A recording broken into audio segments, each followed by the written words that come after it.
What's up guys, my name is Ace, and today I'm going to be doing a video that a lot of people have requested from me, and that is my What Advanced Warfare Did Right video. Now keep in mind, the opposite of this video will be coming out soon as well, and that's going to be What Advanced Warfare Did Wrong, and there's a lot of things to cover in that one as well.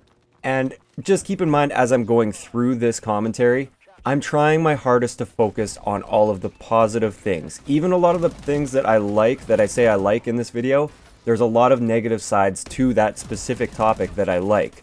So keep that in mind while you're going through here. I'm not completely blind to the issues and the negatives to a lot of the things I'm talking about. I'm just trying to look at the positives and all of the positive lessons we can learn from Advanced Warfare.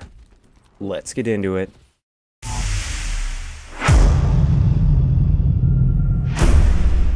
Alright guys, so let's just fire through the list here, and this is in no particular order, by the way.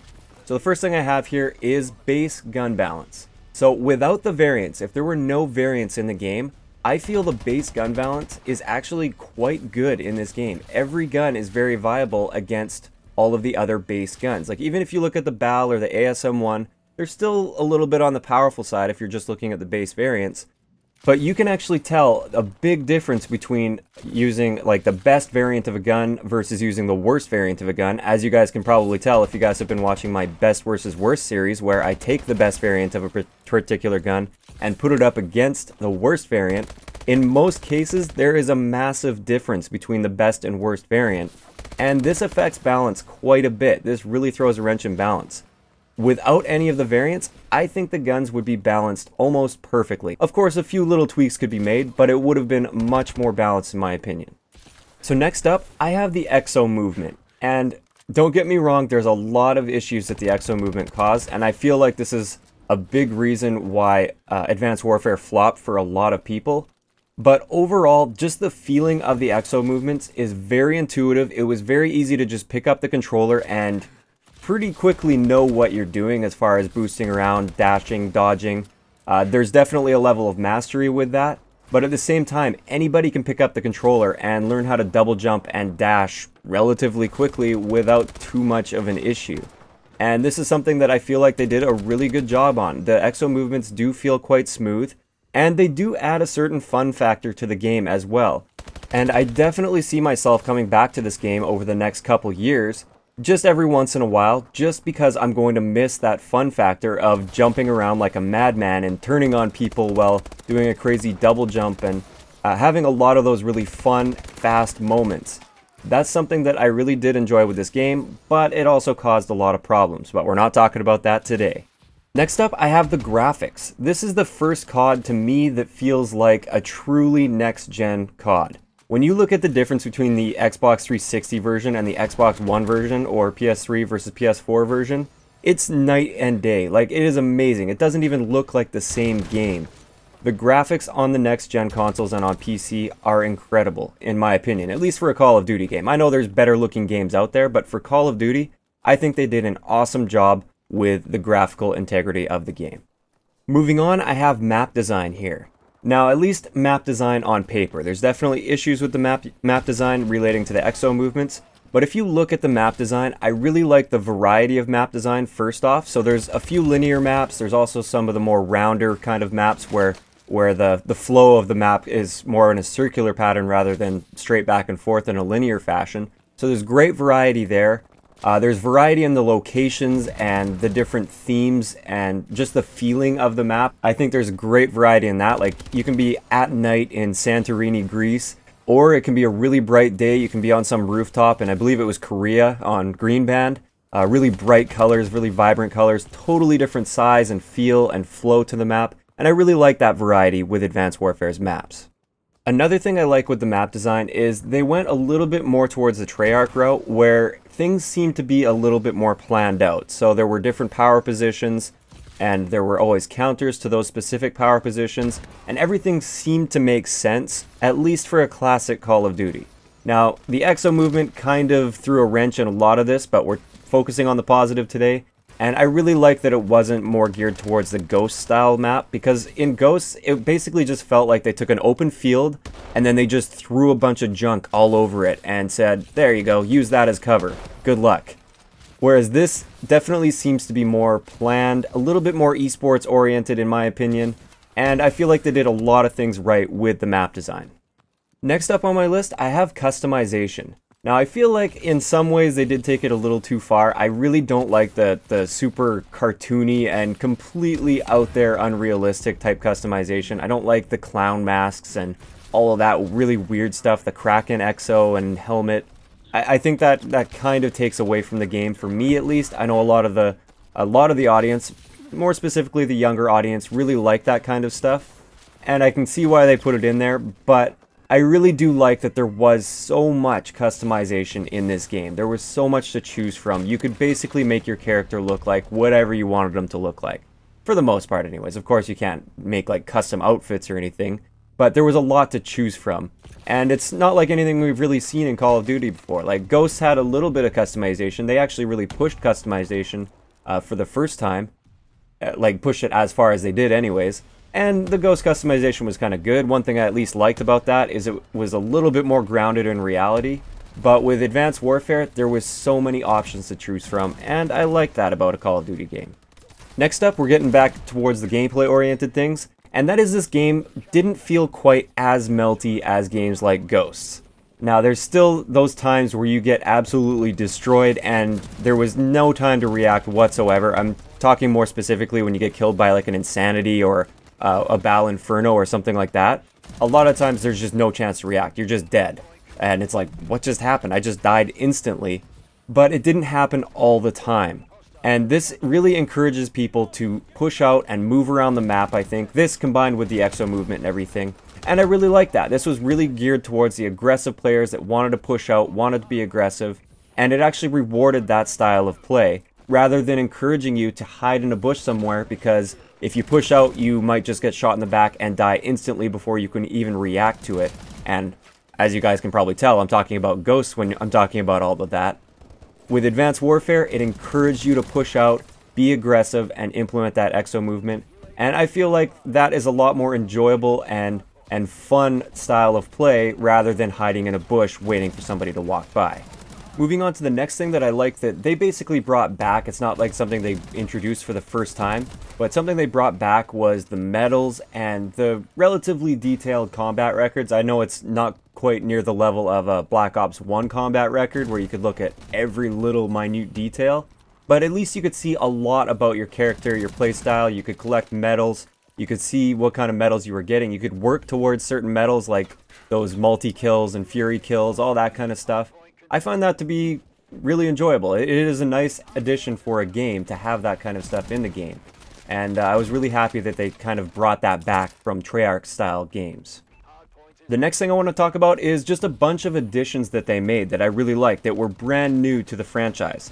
First off, like the Grapple playlist. I think Grapple was a lot of fun in a lot of ways. And at the same time, I feel like it was kind of even more chaotic. It made an already chaotic game even more chaotic. But it was fun for a change of pace anyways. It was kind of a fun thing to mess around with. Also, the one-shot playlist. This is something that I feel every Call of Duty should have. I think they should go back on every Call of Duty and add a one-shot playlist. Get a lot of those quickscopers out of the lobby. They can have their fun there, they can practice there, they can do whatever they want there, and they seem to really enjoy it. Personally, I don't like playing it that much because I'm not the greatest quickscoper out there, or greatest sniper out there.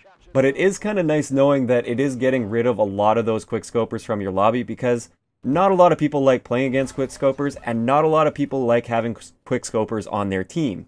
So give them somewhere to go for that, and everybody's happy, in my opinion anyways. Another thing that I really like that they added to Advanced Warfare is the Uplink game mode. I really enjoy playing Uplink. I rarely have a bad time playing Uplink. Like if I end up playing against a full team and my entire team leaves, obviously I'm not going to have an enjoyable time. But in a relatively fair and balanced game, I really enjoy playing Uplink. I think it meshed with the exo movement very well, and it was definitely a lot of fun. Also, something that I really like that they did is they kept adding free guns throughout the entire life cycle of the game. Now, I am going to have a bit of a rant in my What They Did Wrong video about these certain free guns. I'm talking about the loot drop guns, so like the MP40, 1911, Cell 3, AK-47, M16, all of those ones.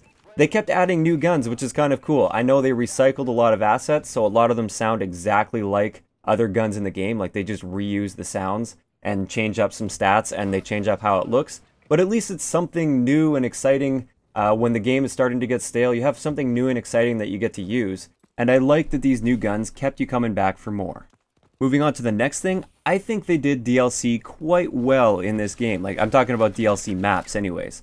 I think there was a great variety of maps. There were some maps that I absolutely hated from the DLC, but there was also a bunch of maps that I loved, and some of my favorite maps in the game were from DLC. And I think that's a good thing to see, so I'm really happy with how they handled DLC.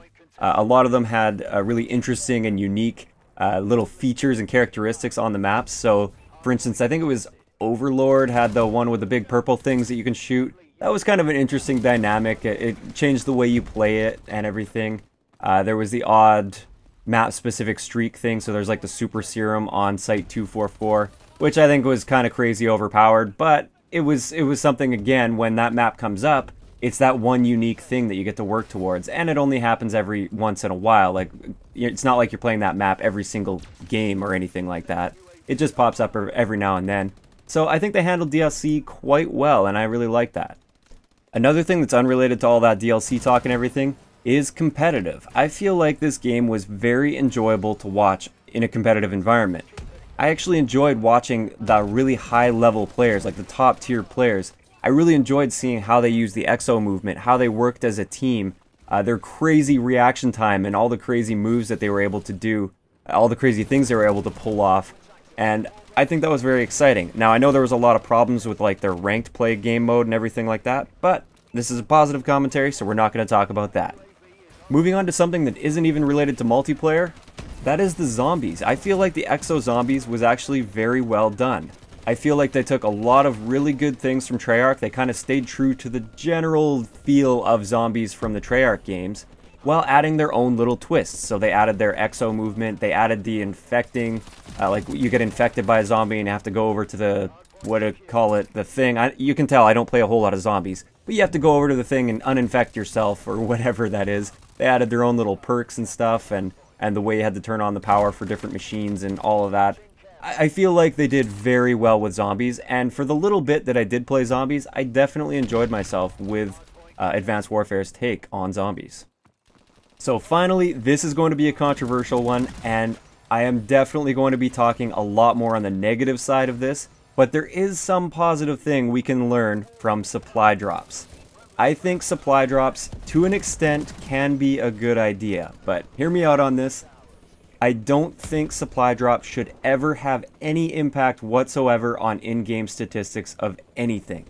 I think supply drops are a great idea for customization, for various skins, for all of that kind of extra stuff that doesn't affect the gameplay. I think supply drops would be awesome in Call of Duty. Just look at CSGO, for instance. They have their, I think they call them like chroma cases or something. I'm not in the CSGO community, so I apologize if I'm mistaken on something. But in general, the community of CSGO seems to really enjoy those chroma cases, even though they cost a lot of money, and they don't actually have any impact whatsoever on your in-game performance.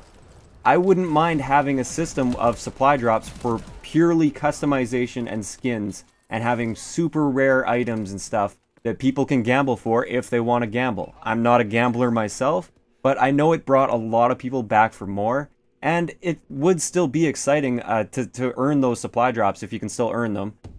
You earn them every few games, and you might get some really cool rare skin or something. I think that would be a nice addition. So I think supply drops is kind of a cool idea, it's a cool start, but it was just horribly implemented. I totally disagree with a lot of the things that they did with the supply drops and the advanced supply drops more specifically, but since this is a positive commentary, we're not getting into that. So that's pretty much everything I wanted to cover today. I know there's probably a bunch of little things that I missed. I'd like to hear your guys' list in the comment section below of the things that you think Advanced Warfare did right. Please keep things positive if possible down there. There is going to be plenty of room to talk about all the negative stuff when I do my what they did wrong video, but I'd like to keep the comment section kind of on topic. So with this one, just let me know your positive list. Even if it's a very short list, let me know what the positives are in your opinion. And then when I do my negative one, my more negative commentary talking about what they did wrong, you can post all the negative stuff you want. If you enjoyed the video, a like rating is always appreciated, and don't forget to subscribe for more if you haven't already. I'll talk to you guys next time.